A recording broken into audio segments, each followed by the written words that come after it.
वक्रतुंड महाकाय सूर्यकोटि समप्रभा निर्विघ्नं कुरु मे देव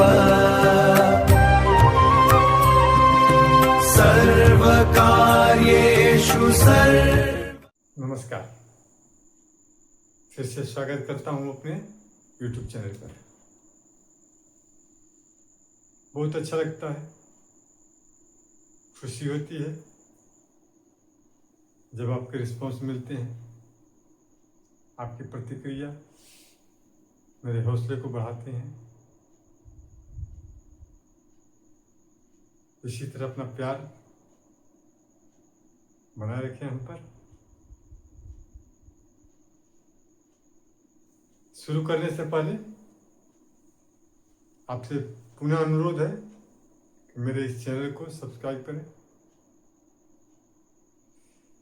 कला और साहित्य से जुड़ी बातें आपके समक्ष हमेशा आती रहेंगी मेरे माध्यम से।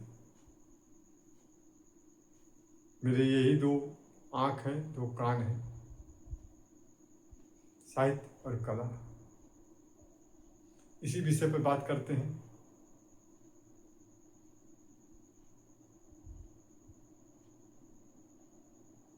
कला बहुत छोटी दो अक्षरों के शब्द हैं ये,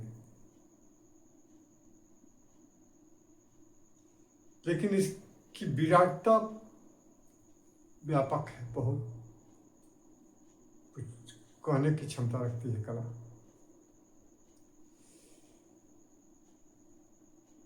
जीवन के जंग में दुख, शोक, एकाकीपन सबसे बड़े शत्रु हैं।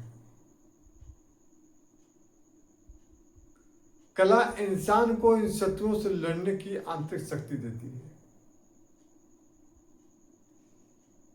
कला के माध्यम से मनुष्य अपने दुखों को रचनात्मकता में बदल देता है, जिससे दुख का जहर घुलकर सृजन का अमृत बन जाता है। यह सृष्टि ही सतरंगी है। यहाँ सुख का सफेद रंग है तो दुख का गहरा काला रंग भी है। विरह का धूसर रंग है तो मिलन और प्रेम का चटक रंग भी है। जीवन में हर रंग का अपना महत्व है। हर रंग के अपने किस्से हैं, उसके अपने असर हैं। किसी भी एक रंग को हटा देने से जीवन का कैनवास अधूरा रह जाएगा। रंग जीवन में होना चाहिए। हर रंग का अपना महत्व है। रंग ही कला को शक्ति देता है। कला शब्द अपने भीतर इतनी विराटता समेटे हुए कि इसकी परिधि को नाप पाना मानव बुद्धि के लिए असंभव है। यह कहना तनिक भी अतिशयोक्ति नहीं कि यदि पूरी दुनिया को भी इसके भीतर समेट दिया जाए तो भी कला का विस्तार शेष रह जाएगा।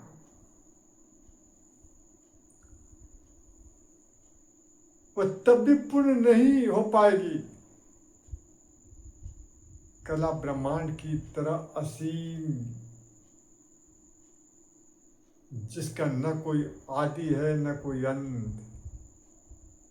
इसी असीम, अमूर्त और अलौकिक सौंदर्य से आकर्षित होकर जो साधक उसे एक निराश्रित माध्यम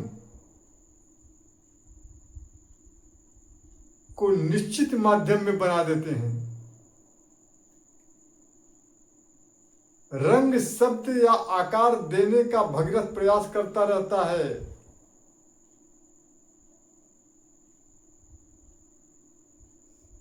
संसार इसे कलाकार कहता है। आज एक नए वीडियो लेकर आया हूँ उत्तर प्रदेश आजमगढ़ की कलाकार डॉक्टर लीना मिश्रा को। सुनते हैं उनके मुख से उनकी बातें। नमस्कार, मैं doctor Leena Mishra, freelance artist and director fine art centre Azamgarh. सबसे पहले मैं अमन चक्र जी का धन्यवाद देती हूँ जिन्होंने इस वीडियो के माध्यम से ये अवसर दिया कि मैं अपनी बात आप तक पहुँचा सकूँ। मैंने देवी अल्लाह विश्वविद्यालय से फाइन आर्ट्स में पीएचडी की है। वहीं से मैंने ड्राइंग पेंटिंग में एमए किया था। मैं गोल्ड मेडलिस्ट हूँ। इससे पहले रीवा विश्वविद्यालय से मैंने हिंदी साहित्य में एमए एमफिल किया है। 2001 में मैंने फाइन आर्ट सेंटर की शुरुआत की। अक्सर मैंने समाज में देखा कि लड़कियों को विषय चुनने को लेकर बहुत बंधन होता है। आप ये करें, ये ना करें।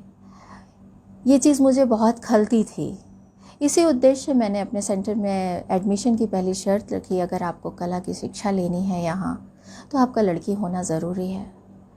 और पिछले 20 वर्षों से आज हज़ारों लड़कियाँ इस कला की शिक्षा में पारंगत हो रही हैं। और मेरा मानना है कि कला केवल स्वतः सुखाय नहीं होनी चाहिए, रोज़गारोन्मुख भी होनी चाहिए। इसी उद्देश्य से मैं इन बच्चों को यह अवसर प्रदान करती हूँ कि अपनी कला के माध्यम से वो आर्थिक रूप से भी सबल हो सके। कह सकते हैं मेरे कला के बारे में मेरी रुचि बचपन से थी। मुझे प्रकृति से बेहद लगाव है। सूर्योदय से सूर्यास्त तक के रंगों ने मेरी चेतना को बेहद प्रभावित किया। हरी तिमा, पलाश के फूलों का रंग, नदियों का कलकल बहता पानी, चिड़ियों की चहचहाहट, ये सब मेरे दिल को बहुत सुकून देते हैं। तो इस तरह से आप कह सकते हैं कि प्रकृति ही मेरी सबसे बड़ी प्रेरणा स्रोत रही है कला के क्षेत्र में आने में। पेड़ की एक पत्ती ही देखें, उसमें हरे रंग के अनेक शेड्स होते हैं जो केवल एक कलाकार की निगाह ही पहचान पाती है। क्योंकि देखिए, दृष्टि तो सबके पास है, पर कलाकार के पास दृष्टिकोण होता है। और मेरा मानना है कि कलाकार को अपनी कला में इतनी महारत हासिल होनी चाहिए कि अगर वो किसी पुष्प का चित्र बनाए तो उसमें केवल रंग न भरे, बल्कि देखने वाले को उसकी खुशबू का भी आभास हो। कलाकार के जीवन में 2 तरह के पड़ाव आते हैं।